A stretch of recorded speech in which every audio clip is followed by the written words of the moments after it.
Сәлеметсіз бе достар? Бүгін мен сізге түрік погачасының рецептін көрсетемін. Рецепт өте қарапайым. Түріктер погачаны таңғы асқа шаймен бірге жейді. Погача ашытқысыз дайындалады, өте тез және дәмді. Бізге бір жұмыртқа керек. Бір жұмыртқаны жақсылап араластырамыз. Содан кейін 250 мг қантсыз йогурт немесе айранды қосамыз. Жақсылап араластырамыз.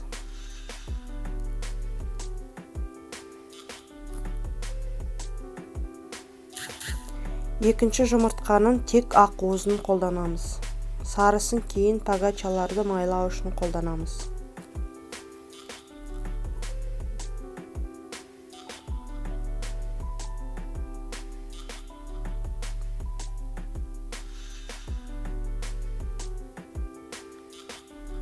Жұмыртқаның биязын ғана қолдандым.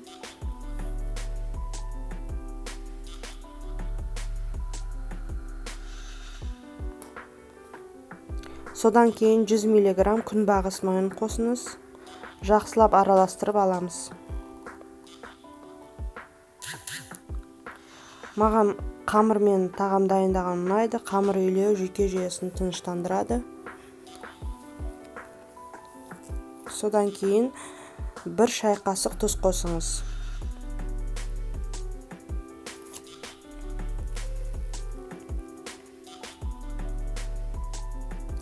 Онда аз-аздап қосамыз.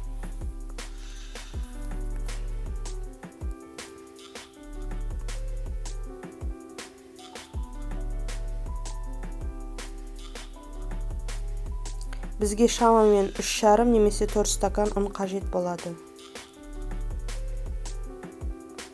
Бір пакет наубайшы ұнтағын қолданамыз.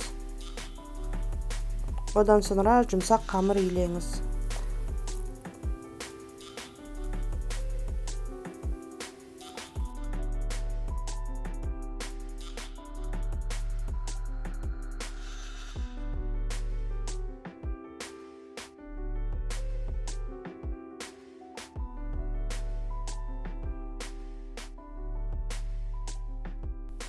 Қызым мен ұлым маған көмектесіп тұр бұл жерде.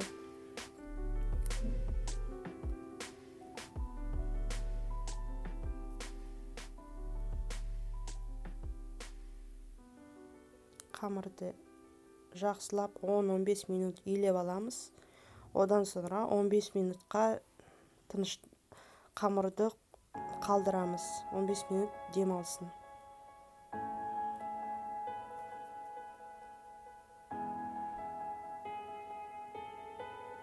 Енді салмасын дайындаймыз. Ол үшін сүзбе мен ақ желкен қажет. Сүзбенің орнына картоп пюресі немесе ірімшік қолдануға болады.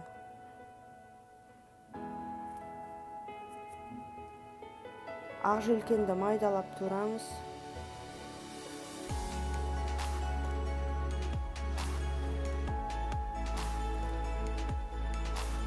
Сүзбемен біріктіріп жақсылап араластырыңыз. Мен қолданған сүзбенің майы аз.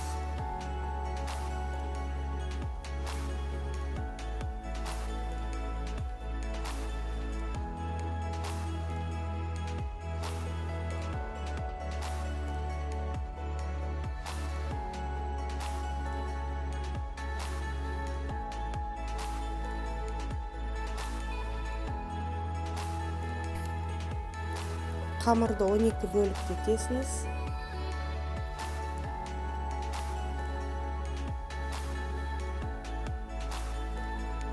Көріп отырғаныңыздай қамыр өте жұмсақ, ешқандай ұн, қамырға арналған оқтау керек жоқ.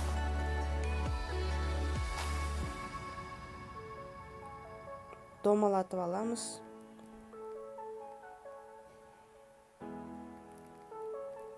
Қолмен ашып, ішіне салмасын саламыз да жақсылап қамырды қалыптаймыз. Духовкада пісіретін пішінге алдын ала пергамент қағазын төсеп дайындап аламыз.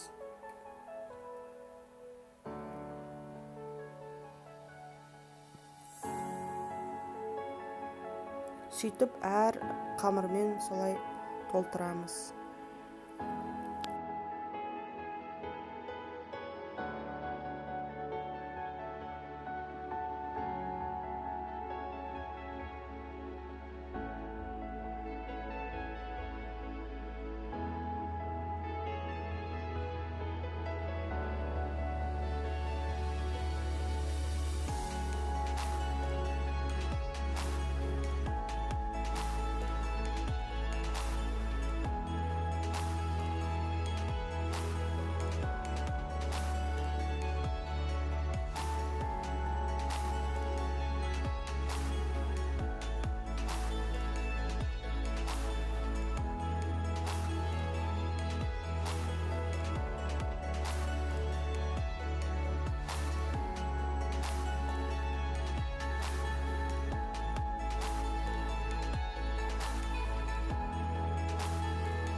Қамырға толтырманы салып біткен соң үстіне жұмыртқаның сарысын жағамыз.